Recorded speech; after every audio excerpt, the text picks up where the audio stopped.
E a gente volta no segundo bloco do programa Utilidade Pública de hoje, aqui com a doutora Sheila Amado, que é ginecologista.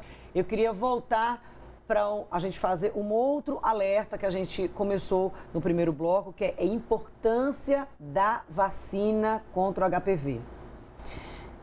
É de extrema importância, né? Até porque é a prevenção primária. Naquelas mulheres vacinadas, ela não terá a infecção primária pelo HPV, então ela não vai desenvolver a doença HPV induzida, e se ela não tem a doença HPV induzida, ela não vai ter o câncer. Ponto. Outra coisa importante, assim, que eu gostaria de pontuar é que a vacinação pública no Brasil, ela está muito atrasada. Basta dizer que na Austrália foi feita a vacinação pública em massa em 2002, né? Então são 15 anos aí na nossa frente. Outra coisa super importante é que o público-alvo da vacinação pública, ele foi muito pequeno, né? Que foram meninas até 13 anos inicialmente. E, por incrível que pareça, a primeira dose, quando foi lançada a campanha de saúde pública, foi um sucesso. E a segunda dose foi um fracasso. E isso é muito importante. Não. A vacina não é reforço. A segunda e a terceira dose, dependendo da faixa etária, ela não é reforço, ela é vacina. Ela não perde a primeira dose. Se ela está atrasada, ela pode tomar a segunda, que ela não vai precisar tomar outra primeira dose, no caso. Essa primeira dose, ela está válida. Ela não tem um tempo de expiração. E como é que a senhora avalia essa questão da conquista da vacina do HPV para os meninos também? Então, super importante, porque nisso o Brasil foi rápido. Na América do Sul é o primeiro país a vacinar os meninos. Essa vacinação para os meninos se mostrou importante na Austrália, que eu já citei aqui, né, que é um país referência em relação à vacinação pública. Eles vacinaram só meninas até 21 anos, porque existe uma diferença de faixa etária de país para país. E com os estudos pós-vacinação em massa, eles viram que os meninos heterossexuais, eles tiveram o que a gente chama de sofrer, o que a gente chama de efeito rebanho. Você vacinou a menina e beneficiou o menino, porque não teve, por exemplo, verruga genital. E eles acharam que seria injusto com os meninos homossexuais, porque esses não tiveram esse ganho. Então, eles fizeram a vacinação para os meninos também. E aí, no Brasil, a gente iniciou isso ano passado, e é muito importante que as mães levem os meninos, porque os meninos são os transmissores.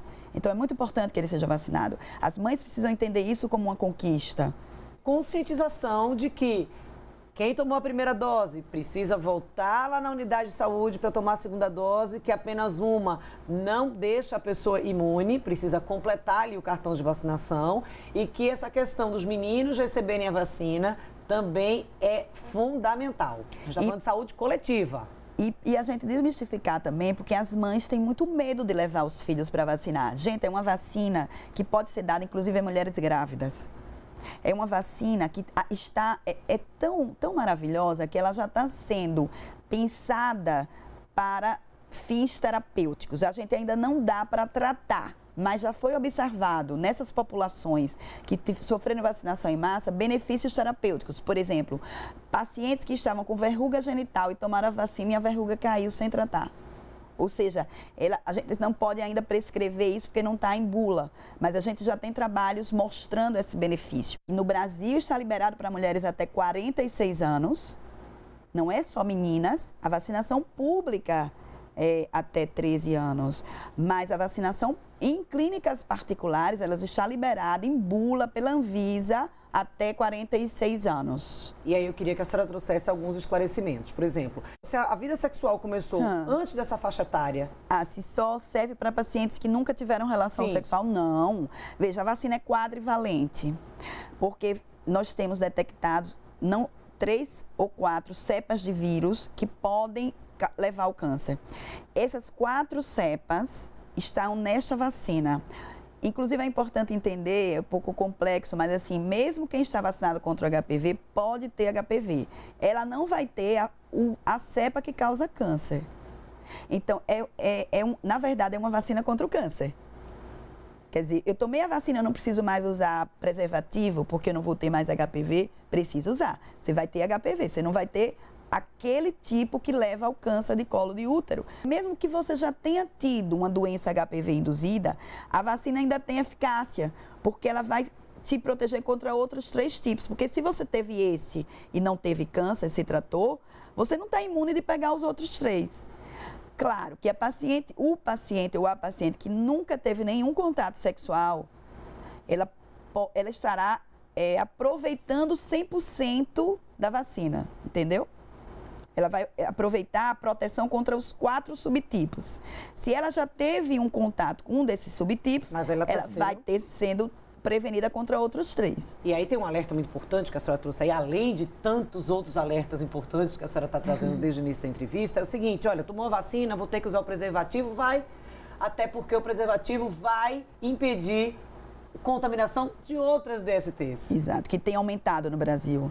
Gente, eu estou assustada, sinceramente, porque doenças que eu não via desde a faculdade, eu estou vendo no consultório. Sífilis está aumentando demais. Eu vi linfogranuloma venéreo que eu acho que eu não vi na faculdade, na residência, em nada. Eu vejo, hoje em dia, pacientes com doenças de úlceras genitais, muito mais do que eu via há 20, 25 anos atrás. Qual é a relação, por exemplo, da pessoa que tem uma lesão pré-cancerosa, tá? E a fertilidade? Dependendo da lesão, em que local ela se encontra, né? Então, quando a gente faz, eu sou colposcopista. Quando eu faço uma colposcopia, que eu vejo uma lesão que a gente chama atípica, nem sempre a gente vê claramente que essa lesão é HPV induzida, mas na grande maioria das vezes, sim.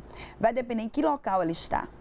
Se ela está no canal, se ela está próxima ao canal, se ela está longe do canal, se eu preciso investigar esse canal, se eu tenho que conizar essa paciente, que é para tirar uma porção do canal que não vai prejudicar a fertilidade dela em nada, esse diagnóstico e nem o tratamento. O que pode prejudicar a fertilidade é ela não tratar. Esse tratamento ele pode ser iniciado mesmo depois da pessoa ter tido a confirmação da gravidez? Depende. Depende também do local e do tipo de lesão.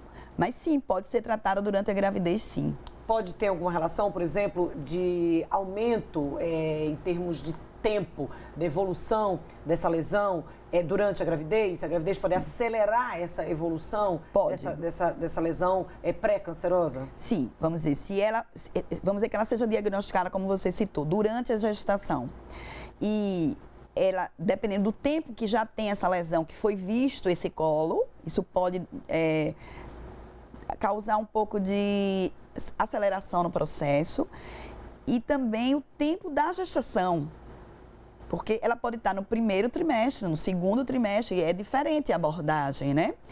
Algumas vezes o que a gente faz é tentar que essa gravidez, vamos dizer que esse diagnóstico tenha sido no primeiro trimestre, tentar marcar talvez uma cesariana, porque também se ela houver uma lesão HPV induzida no canal do parto, pode haver contaminação do bebê. Os otorrinos, nós temos hoje um trabalho multidisciplinar com otorrinos e proctologistas. E com especificamente o otorrino, eles trazem para a gente, e a gente lê alguns trabalhos, no aumento da aparência da lesão papilomatosa em recém-natos, que é uma lesão pré-cancerosa no bebê. Então, ele pode, durante o parto, adquirir aquele vírus. Então, assim, não existe um protocolo fixo, vai depender em que idade gestacional essa paciente está, que tipo de lesão, porque existem lesões de maior gravidade, de menor gravidade, o local que essa lesão está e se eu tenho condição de estabelecer o tempo de evolução. E a gente está trazendo essa questão específica para alertar mais uma vez para a importância dos exames periódicos, porque quando você tem esses exames realizados ali, por exemplo, anualmente, fica mais fácil, por exemplo, para o profissional, na hora de conduzir o próprio tratamento, porque você consegue, por exemplo, saber, olha, você fez o exame tem quanto tempo? Não tinha nada. Então, você já consegue determinar ali em quanto tempo aquela lesão apareceu, facilita para todo mundo. Claro. É muito importante essa sua abordagem, no sentido de que algumas pacientes, incrivelmente, não vão fazer o exame porque tem medo do resultado. Eu tenho que informar essa paciente. Gente, o achar a lesão não é ruim, é bom. porque é uma lesão tratável, curável. Outra coisa, mesmo se você tem uma lesão mais adiantada, considerada um câncer in situ, você tem doença hoje. Você tem um tratamento, tem tipos de tratamento que, inclusive, você não precisa nem perder o útero. Ou seja, eu posso, em alguns casos, mesmo que a paciente tenha um CA in situ, que a gente chama, uma doença localizada, eu posso preservar a fertilidade dessa paciente. Ou seja, o importante é que seja diagnosticado. Isso. Pelo menos uma vez por ano ir ao ginecologista, tomar a vacina, mesmo que vá sempre ao ginecologista. Se eu não, já passei da idade de fazer a vacinação pública, vou numa clínica particular de vacina, não precisa nem receita da sua ginecologista. Vai e diz, eu vim tomar a vacina do HPV.